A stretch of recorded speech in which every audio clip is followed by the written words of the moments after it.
They thought he was just an old man until they saw his tattoo. What happened next will restore your faith in humanity and prove that heroes walk among us every single day, hiding in plain sight.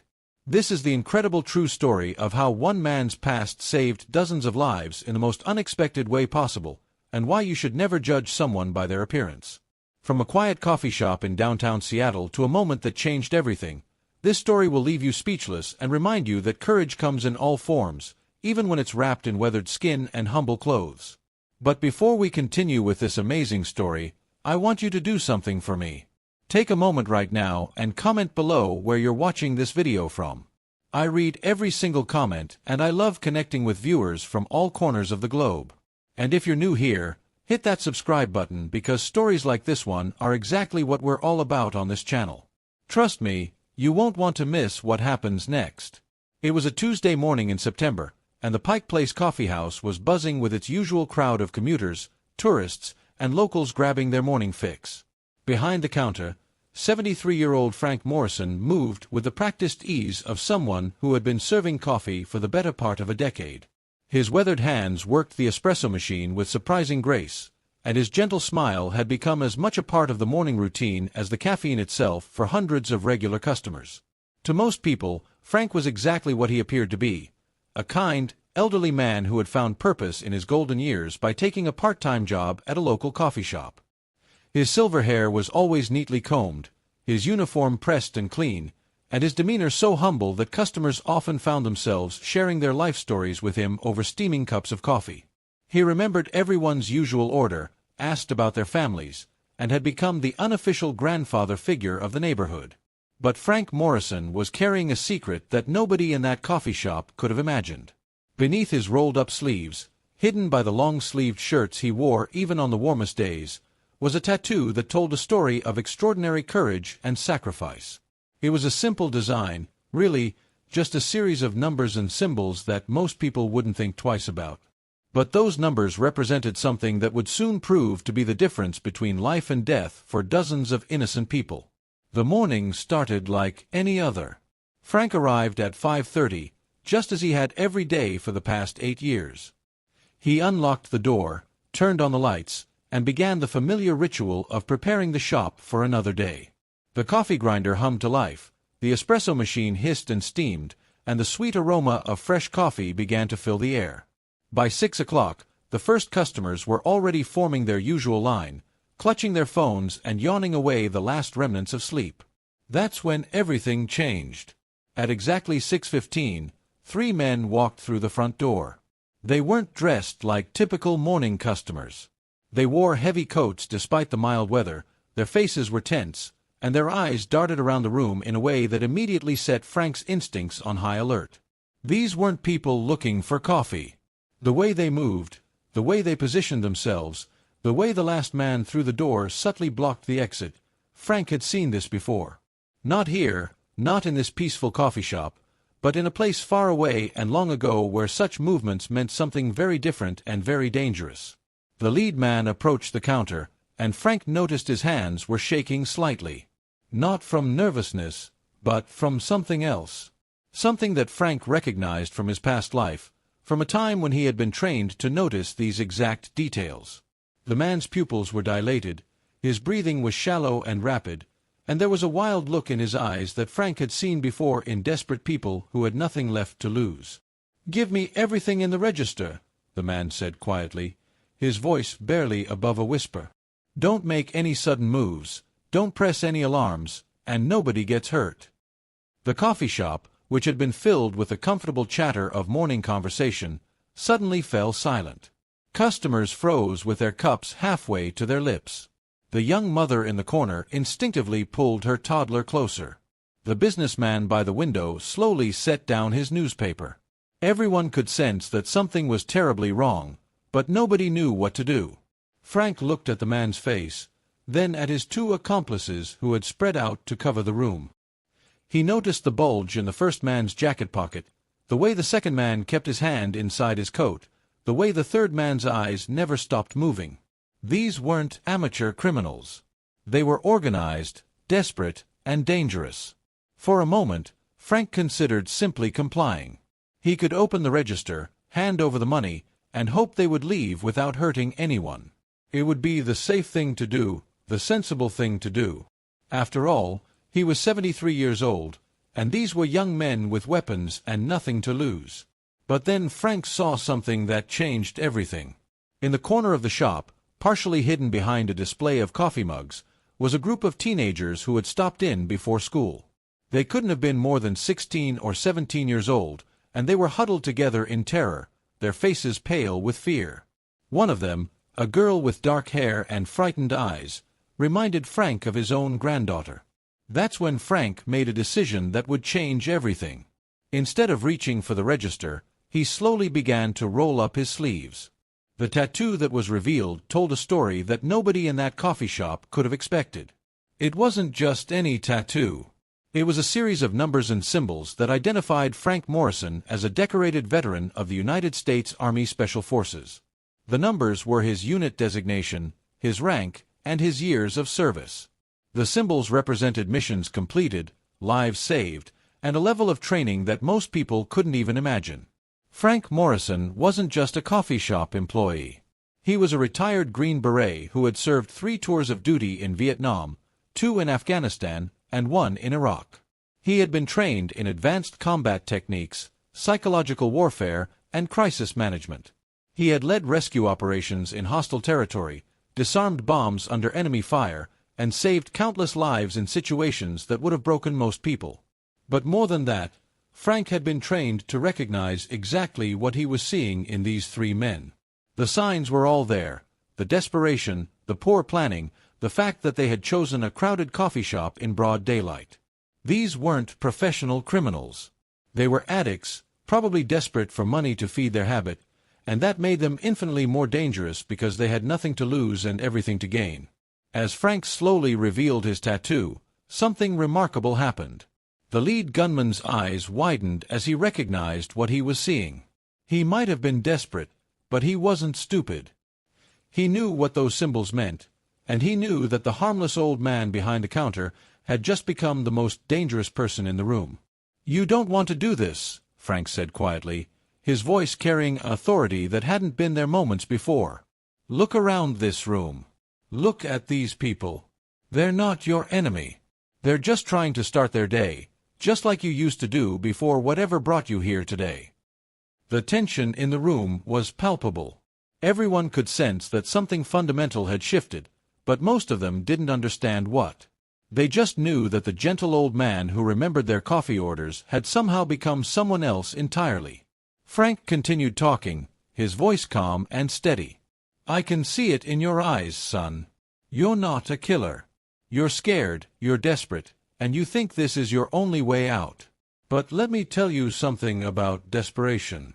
I've seen it in places you can't imagine, in people who had lost everything and thought they had no other choice.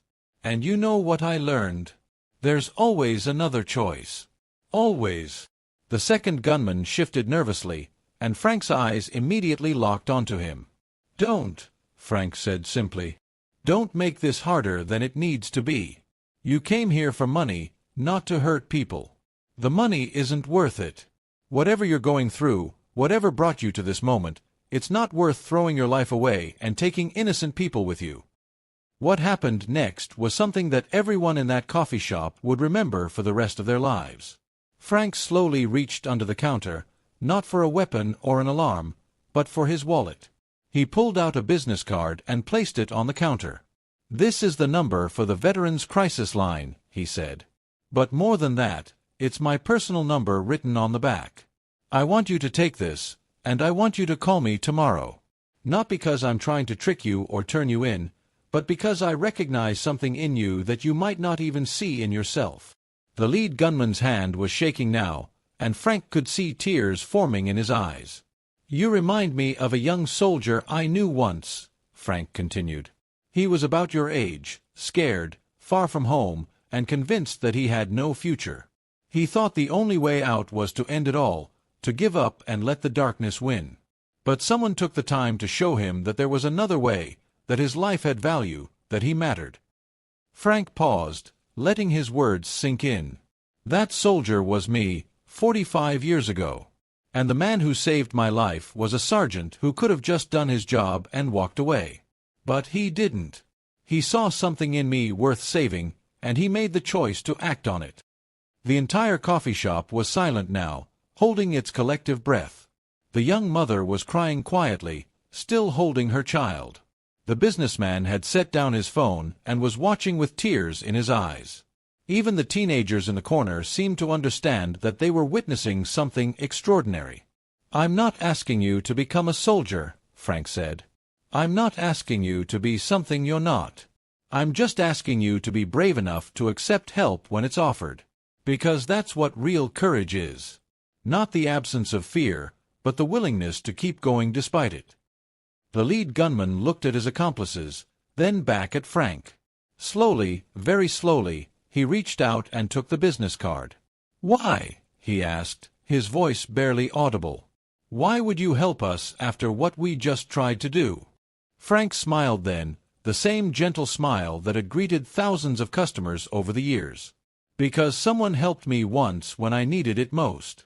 And because I believe that everyone deserves a second chance, even when they don't think they deserve it themselves." What followed was the most remarkable thing anyone in that coffee shop had ever witnessed. The three men, who had entered as criminals, slowly lowered their weapons and sat down at one of the tables. Frank came around from behind the counter and sat with them, not as their victim, but as someone who understood what they were going through. For the next hour, Frank talked to them about addiction, about desperation, about the feeling of being trapped with no way out.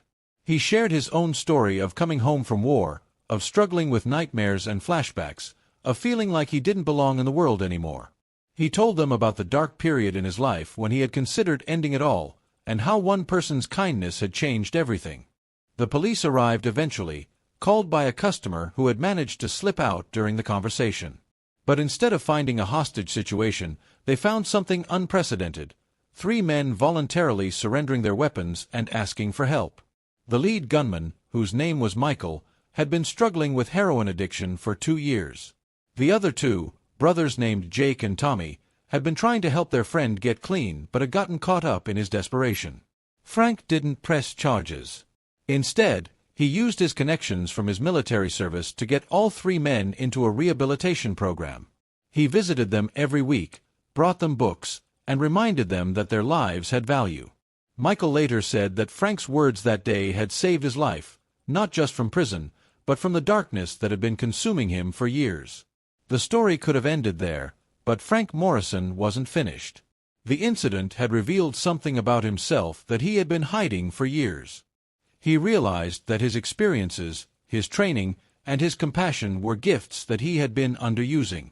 Within a month, he had started a non-profit organization dedicated to helping veterans and at-risk youth find their way back from the edge. The coffee shop customers, who had witnessed the entire event, became Frank's first supporters.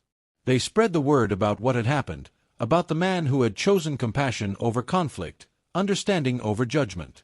The story went viral, not because it was sensational, but because it reminded people that heroes exist in the most unexpected places. Frank continued working at the coffee shop, but now his customers saw him differently.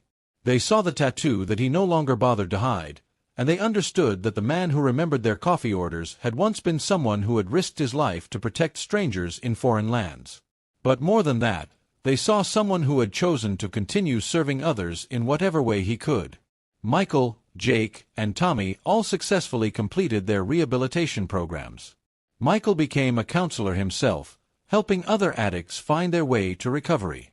Jake and Tommy started a small construction business and hired other recovering addicts, giving them the second chance that Frank had given them.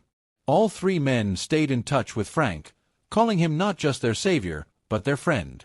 The tattoo that had seemed like just ink on skin had told a story of service, sacrifice, and the kind of courage that doesn't always involve weapons or warfare. It had revealed that sometimes the most powerful weapon a person can possess is the willingness to see the humanity in others, even when they can't see it in themselves. Frank Morrison passed away peacefully in his sleep 3 years later at the age of 76. His funeral was attended by hundreds of people: coffee shop customers, fellow veterans, recovering addicts, and dozens of young people whose lives had been changed by his non-profit organization. Michael, Jake, and Tommy served as pallbearers, carrying the man who had carried them through their darkest moment. The coffee shop still operates today, and there's a plaque by the door that reads, "In memory of Frank Morrison, who showed us that heroes don't always wear uniforms, but they always wear compassion." The current employees, many of whom are veterans themselves, continue Frank's tradition of seeing the person behind every order, of treating every customer with the kind of respect and dignity that Frank believed everyone deserved. The story of Frank Morrison and his tattoo reminds us that we are all carrying stories beneath our skin, experiences that have shaped us in ways that others might never see. It reminds us that the person serving your coffee, bagging your groceries, or sitting next to you on the bus might be someone who has done extraordinary things, who has faced incredible challenges, who has wisdom and compassion that the world desperately needs. But most importantly, it reminds us that heroism isn't about the size of the stage or the magnitude of the gesture. Sometimes the most heroic thing you can do is choose to see the potential for good in someone who has forgotten it exists in themselves. Sometimes the most powerful weapon you can deploy is kindness. Sometimes the most important battle you can fight is the one for someone else's soul. Frank Morrison's tattoo told the story of a warrior, but his actions that day told the story of something even more powerful. A human being who chose love over fear, hope over despair, and connection over conflict. In a world that often seems divided and angry, Frank reminded us that we are all capable of extraordinary things when we choose to see each other as human beings worthy of compassion and second chances. So the next time you encounter someone who seems ordinary, remember Frank Morrison. Remember that heroes walk among us every day, hiding in plain sight, waiting for the moment when their unique combination of experience, wisdom, and compassion will be exactly what the world needs. And remember that you might be that hero for someone else, carrying your own invisible tattoo of experiences that could change someone's life if you're brave enough to share them. That's the end of this incredible story, but I hope it's just the beginning of how it impacts your life. If this story moved you, if it changed how you think about the people around you, I want you to share it. Share it with your friends, your family, anyone who might need to be reminded that heroes exist and that compassion can change the world. And don't forget to subscribe to this channel because stories like Frank's are exactly why we're here. Until next time, remember to look for the hero in everyone you meet, because you never know when you might be looking at the person who will change your life forever.